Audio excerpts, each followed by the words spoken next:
2 days and nights trying to locate the plane. We hoped to find, unfortunately, the bodies and what was left on the cargo. We couldn't find them. Fernando Blenquio Cesena had spent months coordinating a major cocaine flight from Colombia to Baja California. He had arranged for a clandestine runway to be built in the desert, and then it rained. The pilots couldn't find the washed-out runway.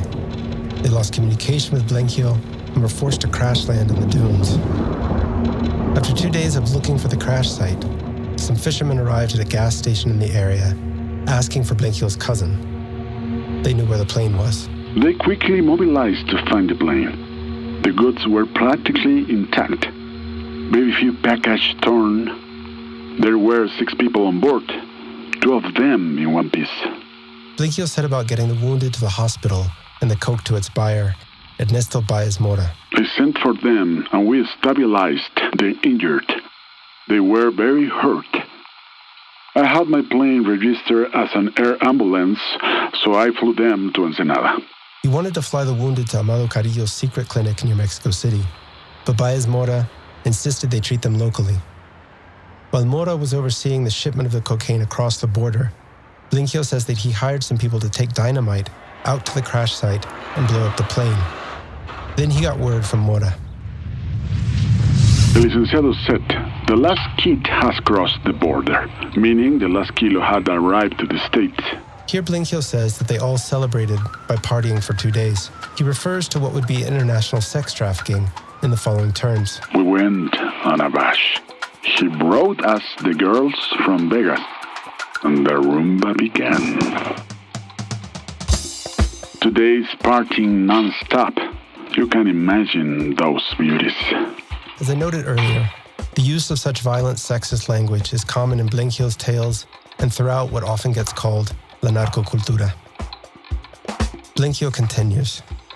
We were staying at the Holiday Inn and we moved with the girls to the Colonial Hotel, precisely to avoid attracting unnecessary attention at the Holiday Inn. The next day, we decided not to sleep at the Holiday Inn because we felt like we were being followed. Having just recovered 5 tons of cocaine from a plane that had flown from Colombia and crashed in the desert, leaving 4 people critically wounded in a local hospital, and then moving that coke across the border into the United States, it makes sense that Blenquio and his cohort would feel a bit apprehensive. Feel, for example, as if they were being followed. We walked around the hotel and saw some strange stuff.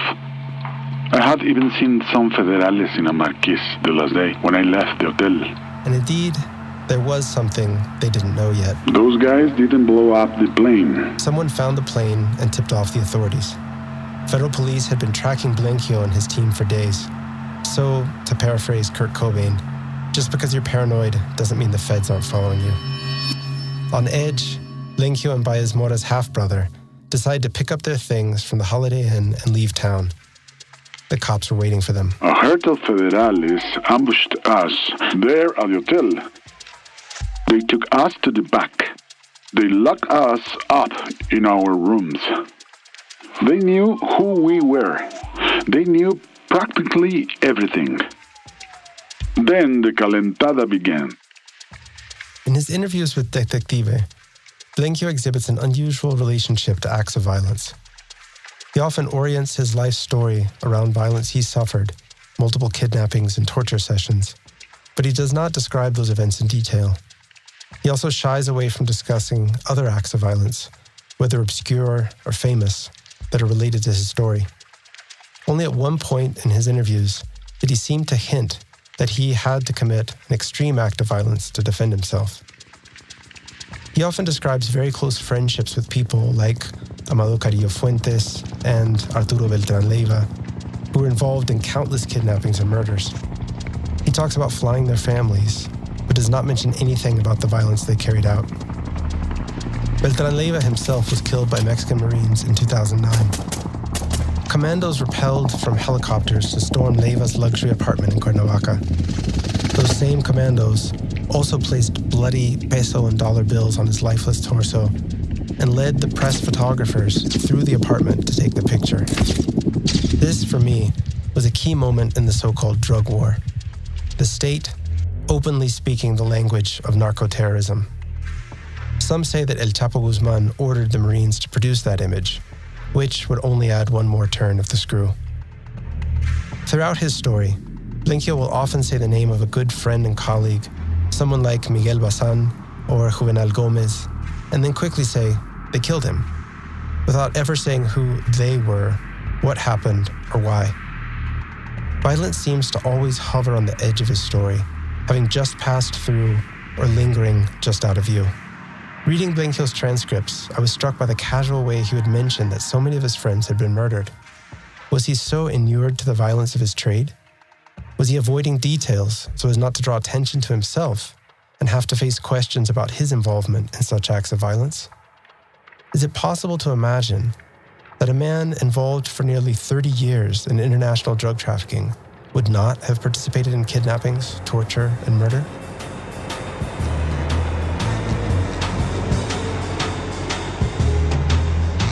In January 2021, colleagues at Detective reached out to me about a curious individual they'd been interviewing using a clandestine cell phone from inside a prison in North Carolina.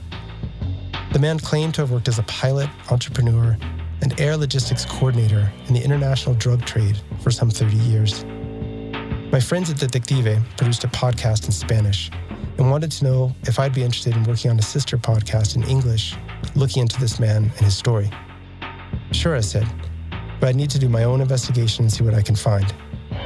Detective invited the legendary Mexican actor Joaquin Cosio to read the English translations of Transportista's quoted interviews with Menularios.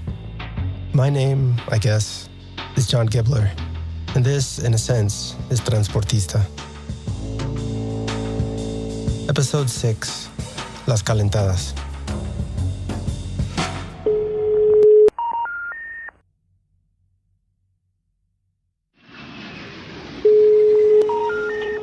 The police rushed Blinquio and his colleague as they approached the Holiday Inn. They took them into a back entrance and up to Blinquio's room, where they began to torture them. They put us both in there, in my room, and that's when it all went down. We could listen to the complete fiasco through the radios. There we are, getting the beating of our lives. Blinquio says that he and his colleague tried to deny who they were and what they had done, but it was obvious that the police knew everything. They took them both to a federal police station and continued to beat them. After a while, it became clear that the $2 million Blinquio's employer had paid to the police had been stolen by a subordinate. The truth came out. The subcomandante had stolen the bribe money. The police commander thus realized that the people he had been torturing were not responsible for the mishap and offered to write their supposed confessions in such a way that a judge would be forced to throw them out. Blinquio, to thank the man who had tortured him, offered to give him a collector's watch. Man, I say, thank you very much, Comandante. Over there I have a gold GMT Master, too. I'm going to give it to you. No, he said. I don't need anything. I have plenty of watches. Keep your stuff. You're gonna need it, he said. Blinquio's story here, assuming it's true, illustrates a common feature of the drug war. The federal police don't arrest drug traffickers when they traffic drugs, but rather they kidnap and torture drug traffickers who haven't paid them. Once the police found out who owned the cocaine shipment and that they had made the proper payment, they lost all interest in Blinquio and his colleague. One can only imagine, however, what happened to the subcomandante. So Blinquio, in jail, then faced an unusual problem. From the beginning, I said I was a total nobody. But I was in the wrong place at the wrong time, which obviously wasn't the case. He said he was a nobody, and his confession was inadmissible. It seemed he'd be released quickly. But then his various employers got worried, and they all sent their best lawyers to help him out. But with all those lawyers there, waiting and speaking with the prosecutor, speaking with the judge said, no. I'm not letting you go at the preliminary hearing, man. I'll pass. and leave the problem to a district judge or some other judge who gets your case. Blenchio goes into detail, naming the famous narco lawyers who went to defend him. But in the end, he would be in prison for 18 months and then released. In his interviews, he recalls those 18 months in jail in the rather offensive terms we already heard in episode 4. The way Blenchio talks about women was the first thing that struck me when I listened to his story. But we won't repeat that here. Once out of jail, Blenchio says that he moved around quite a bit. I first traveled to Tijuana and Mexicali to get myself together. So to say, I divide my time between Mexico City, Ensenada, Mexicali, Tijuana, and got to work. I did a few jobs. I was coordinating with some Colombian friends. And got back to work. And we kept going, doing pretty well, thriving. With some lucky strikes, magnificent negotiations, everything was smooth sailing. During this time, Blenchio says that he was kidnapped and forced to fly for the nephew of a well-known trafficker. After his plane broke down on one of those flights, he fled to Los Angeles. There, he worked for a time selling planes to drug traffickers. Then, Amado Carrillo once again sought him out and asked for a favor. He wanted to know if Blenchio could fly a Learjet 35 for a friend. Blenchio went to Chihuahua to meet this friend, and there he also met a man he asked Detective not to name. I'll call him Steve. Steve was in prison for many years. He was released some 10 years ago on a technicality that the Mexican Federal Attorney General immediately appealed. He is known to be given to extreme acts of violence, and he is currently at large. Back in the mid-90s, Blenchio decided to work with both Amado Carrillo's friend and with Steve. He went to Van Nuys, California to take some Learjet flight courses. While he was off studying, however, Amado Carrillo's friend was murdered. So it would just be Blenchio and Steve. In the beginning, my business was using my planes in exchange for a percentage for the transportation. That's how it began. I did a couple of vueltas. It is around this time that Blenchio says he became close friends with Arturo Beltran Leyva and started working with him as well. Blenchio charged Steve around $200,000 per flight. Steve decided this was too expensive. Instead of taking his business elsewhere, however, he decided to buy Blenchio's business from him and then hire him as a pilot. Why don't I buy the planes and have you on a payroll? It wasn't a suggestion, but rather an order.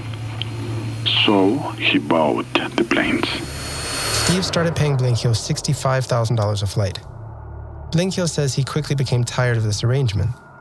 He started flying more with Arturo Beltran Leyva, who, he says, for a time would only fly on turboprop planes with Blenchio as a pilot. In this context, Blenchio tells a long and convoluted tale of multiple airplane acquisitions and sales gone wrong that led Steve to accuse Blenchio of trying to rip him off.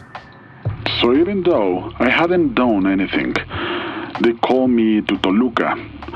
There, in El Cambalache, a restaurant, we had a couple of drinks and some delicious steaks, and we left for Mexico City, to an apartment that belonged to a Federal Police Comandante. I wasn't guilty of anything, like I said. Blenchio insists that he did not try to rip Steve off, but that he was the victim of other people's ill will and nefarious dealings. He also makes it clear that he did not like his arrangement with Steve and was looking for a way out. Still, while he was chewing on his fine steak, he didn't foresee what lay ahead. Without expecting it, the fiesta began. Of course, fiesta here does not refer to the kind of party he probably wished for. She started complaining and abusing me in a way I don't even want to describe, man. La calentada. And that kind of things. They tie me up.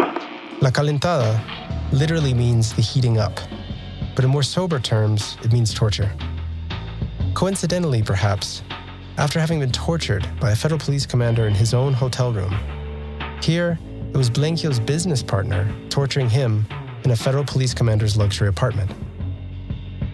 And once again, we see that violence is not exercised in a battle between the infringement and the enforcement of the rule of law, but rather as the preferred manner of conflict resolution in an industry that depends on official invisibility. Having been captured and tortured by Steve, the possibility of jail was the least of Blanquio's worries. Next time. Transportista is a Detective production with Exile Content Studio in partnership with iHeartRadio's My Cultura podcast network. Directed and narrated by John Gibler. Transportista's voice by Joaquin Cosillo. Editing and sound design by Fernando de la Rosa and Pedro G. Garcia. Reporting by John Gibler and Menio Larios. Produced by Julio Gonzalez. Voice recording by Hugo Merino and Rene Garcia. Transportista's interviews translated by Carla Ruiz Argaiz. Production supervision by Nando Vila and Alvaro Céspedes. Associate producers Alonso Aguilar and Alejandro Duran. Diego Enrique Osorno is the creator and executive producer along with Daniel Eilenberg and Isaac Lim. Executive producers for iHeartMedia are Connell Byrne and Giselle Bunces. For more podcasts from iHeart, visit the iHeartRadio app, Apple Podcasts, or wherever you listen to your favorite shows.